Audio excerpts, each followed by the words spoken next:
She rode from the Potomac River to home on the only horse she could find, the one horse that the rebel troops had no interest in stealing. On Grandma Atkins' horse. That old blind nag. I thought she was dead. So did I every so often. Let's see. 4 pounds of sugar, 1/4 pound of tea, 1/4 pound of soda, 2 boxes of matches, 5 yards of calico, 1 quart of molasses, 3 big ginger cakes, 10 cents worth of candy for Annie, and a half lug of fine chewing tobacco. For Private Jacobs? I don't see it. For Grandma Atkins. Lizzie, could you help? McClellan's been hurt down by the creek. McClellan? My pet raccoon. They named it McClellan? Been caring for wild animals again, Maggie? I couldn't help it. He looked at me so pitiful, I think his paws hurt. Must be the same look I gave Lieutenant Slater. Who's Lieutenant Slater? Provost Marshal at Point of Rocks. Well, then your trip went well then? Pretty well. The best part came at the end, though.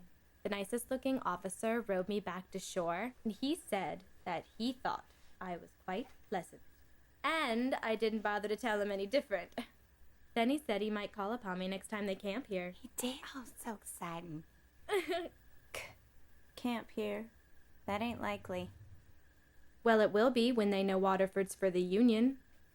Lieutenant Slater told me President Lincoln might consider lifting the blockade if Waterford gave a sign of Union loyalty. And I realized what we should do as I rode back. What? Advertise? No. Write a newspaper to boost the morale of Union soldiers. Rather large risk, just to boost morale. What if it raised money for the cause? How? Subscriptions. Go on. It could have stories, advertisements, puns, and poetry. Sarah, thee could write a glorious patriotic poem for the first edition. Care to contribute, Maggie? I was never much of one for composition. Now, all we need is a name.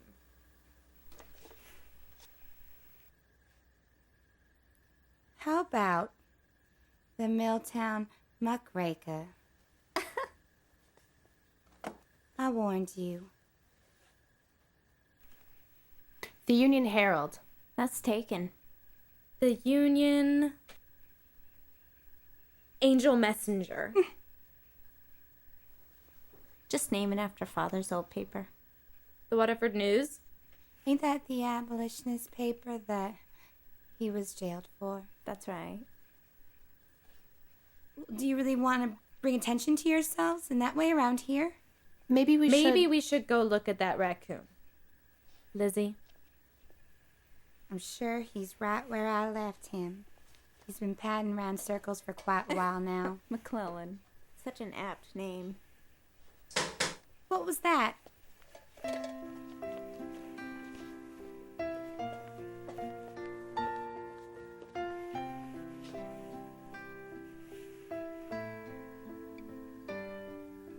That's a runaway slave at the window, isn't it? Maggie. That's against the law. Man's law, not God's.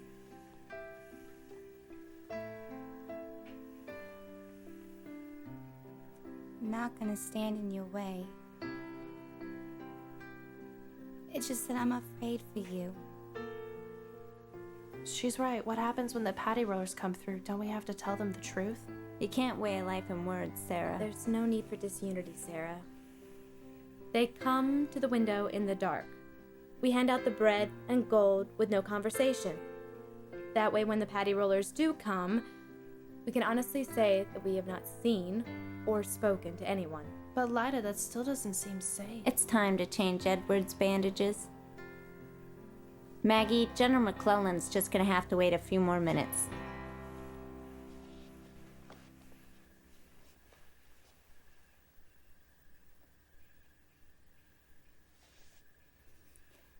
Sarah, I met a Confederate lieutenant the other day and let him believe I was Quaker.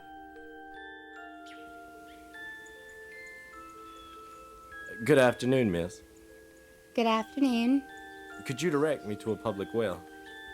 Is that your horse? Yes. What's his name? Remy. That's not a name. It's short for Remington, like the rifle. A Quaker town. I understand. Oh, no, I'm not. Lieutenant John Milbrow. Jefferson Davis, Legion, Georgia Cavalry. Confederates are not welcome in Waterford. But surely you won't begrudge our horses a taste of spring water.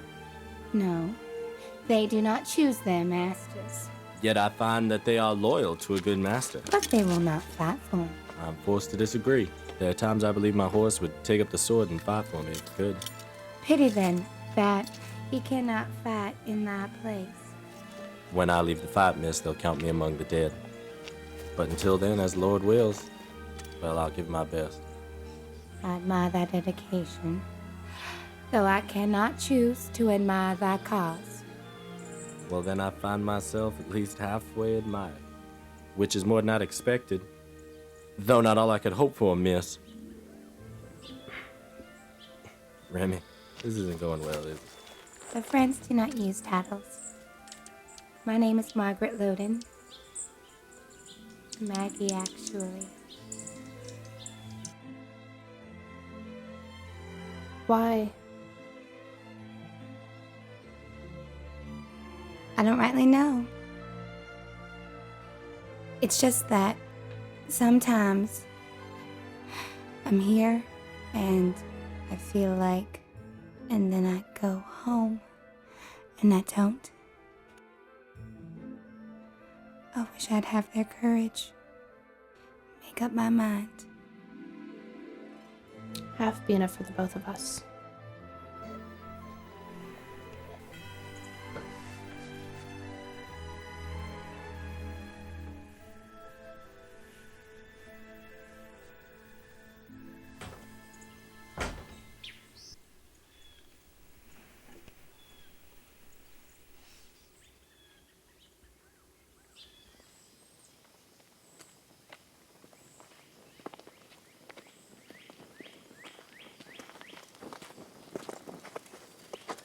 Good evening. I've got my pass right here, miss. Oh, no, I don't need to see a pass. I'm a friend of the meeting. A friend? A Quaker. I'd like a teacher. No, although I do hope to teach one day. We believe in education for everyone. Everyone?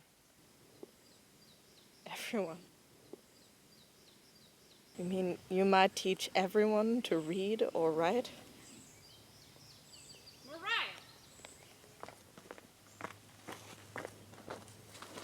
You get home now.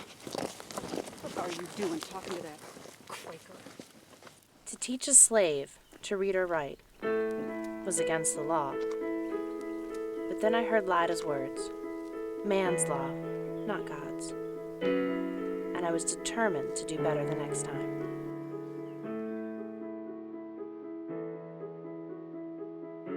Soon after that, we began to write the Waterford News. And I discovered one thing I wasn't afraid to do. Write. We wrote the first draft of our little newspaper, and Lizzie took the copy across the river to Point of Rocks. That crossing wasn't nearly as easy as they made it sound. Lizzie, Lila. I told thee exactly where the boat Well, sits. I never found it. Well, the first draft of the Waterford News is across the Potomac River. Then how did thee get across? There was a group of Federal soldiers across the river, and I tried to get their attention. I was waving, and they just stood there like little tin soldiers watching me. Well, I got so frustrated, I decided to swim across. And I wasn't about to ruin my only gown, so I decided to swim across in my underpinnings. But then this extremely rude officer crossed the river. He took our newspaper. He refused to let me see Father. He thought I was a spy. We crossed the river to get a better look, to question her. She was quite adamant that we take this to her father, who she claimed to be John Dutton. But Dutton's a Quaker, and they don't have children, do they? Reynolds, you didn't bring her with you, did you? No, sir, but I apprehended her communication, and I'm sure we can track her. Please don't. You see this, Orville? Editors, Lida, Lizzie, and Sarah. The Union forever. Oh, this is a hoot. A hoot, sir? Look, Mayor Sheep said, calls them the Confederate chivalry. A hoot, sir? Well, Reynolds, tell you what we're going to do with this nefarious document. You and me and Orville here, we're each going to plunk down $5 for a subscription. Sir? A subscription to the Waterford News. This Union newspaper written right under the corporate nose of the Confederacy. Now, you take this copy straight down to her father, Mr. John Dutton, down at the post office. And tell all the boys about the rates. They're asking $1 a year. Yes, sir. Dismissed. It's in the Lord's hands now. Well, if I know anything about soldiers, it'll be in their hands soon enough. Lida was right. The Baltimore American volunteered to print the Waterford News, and it was sold to the Union soldiers at 10 cents a copy, or $1 a year. The money collected went to the Union Soldiers' Aid Society, and the newspaper's contents went straight to the hearts of the boys in blue. Adam first lured them into a trap. Wounded 4, took 2 prisoners, and 1 escaped. We have not seen or heard the rebels since, and would like to be able to say the same all the days of our lives, and live to a long age at that. Where's Waterford? Well, it's in Ireland. Oh. But there's another one in Virginia, stands 10 miles southwest across the river. No kidding. Give it here. Oh, get your own. Mr. Dutton has a slew of them. Mr. Dutton. Okie dokie.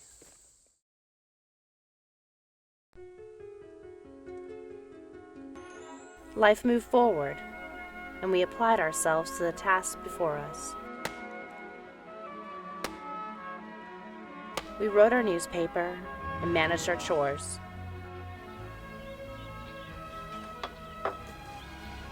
Our schooling.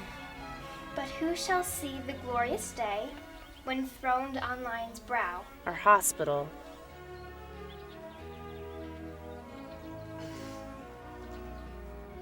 Our friendships.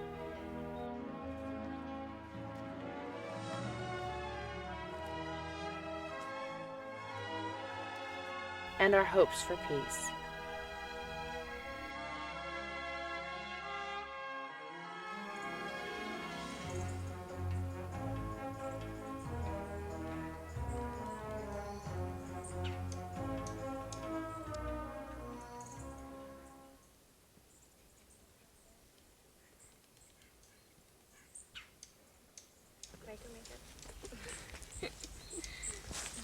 Hey, I saw that Confederate millbrow walking with Maggie. I thought she was like one of us. They're in love, Billy. That still not explained for me. Maggie is a woman, and Milbrow a man. Therein lies the explanation. And the trouble. I don't see what's so funny about that. I hate the sight of every red that comes through here. If I don't do something about it soon, I'll bust. Too young to join up, but I can't just stand here. So help us with the newspaper, little man. Them's just words. I'm ready to be a soldier. But not a Confederate.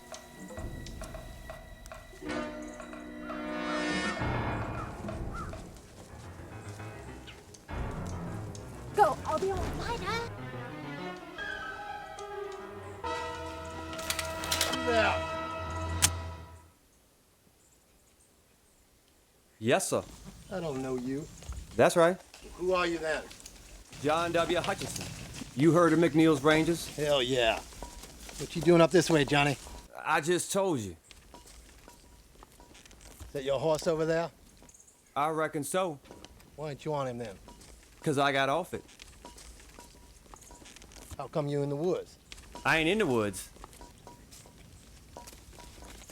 Well, you ain't too smart, are you? Compared to who? I just got off my horse's stretch and asked directions. To where? Taylorstown. Uh-huh. That's fine. See that little gal right there? Mm-hmm. She'll be glad to help you out. Thanks, Captain. Oh, and Captain, Yeah. after I see Taylorstown, I'm supposed to ride down and meet Colonel Mosby. I think I can make it to Middleburg by supper. Can't make it there by nightfall, fool. He's leaving from the crossroads at Rectortown these days. Don't think you're getting any sleep tonight either. Them boys is up at dawn. Thank you.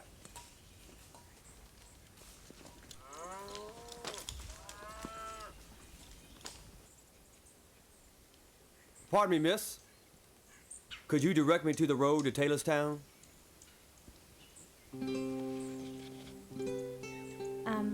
Goes a ways down that road, up over Uncle John's Hill, and take a turn at the row of elms at Sarah's Creek. Cross 2 roads, and once it gets to Annie's Run, there'll be a road with a fork. Take the right prong of the fork for 3 furlongs, past 5 maple trees, and take another turn at Old Henry's Stump. Another mile or so, and thee will be on the road to Taylorstown. North or south? Pardon? Which side would you like for me to be on? If thee are a rebel, I hate thee. But if thee were a northerner, I would love thee. Lieutenant John William Hutchinson of the 13th New York Volunteer Cavalry. I'm acting as a scout in what I thought was enemy territory. Now, do you think you could make those directions a little clearer? That's the road to Taylorstown. The other would have gotten thee there eventually. And whom do I have the pleasure of addressing? Lida. Emma Eliza Dutton. Well, Miss Dutton, I presume you live in Waterford. Yes, at Sunnyside. That's the name of our home. I'm not surprised. You know I intend to hold you to your promise. Promise. You said you'd love me if I were a northerner? I never said love. I believe I said like. No, you didn't. I don't mean to be difficult, Lieutenant, but... May as well start calling me William. I most certainly did not say anything about love, William. Just remember your promise, and I'll come by Sunnyside just as soon as I'm able. Lieutenant!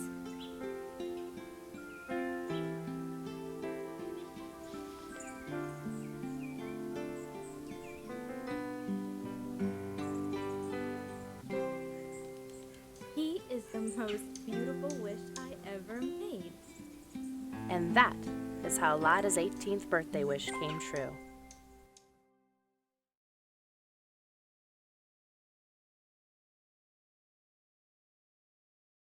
One week later, there was a skirmish right in town between Colonel White's Confederate cavalry and Virginia's only Union troop, the Loudon Rangers.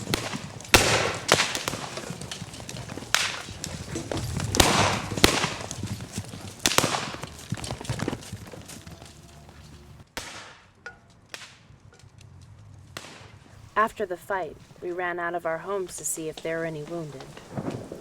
That's when we found John Moberly.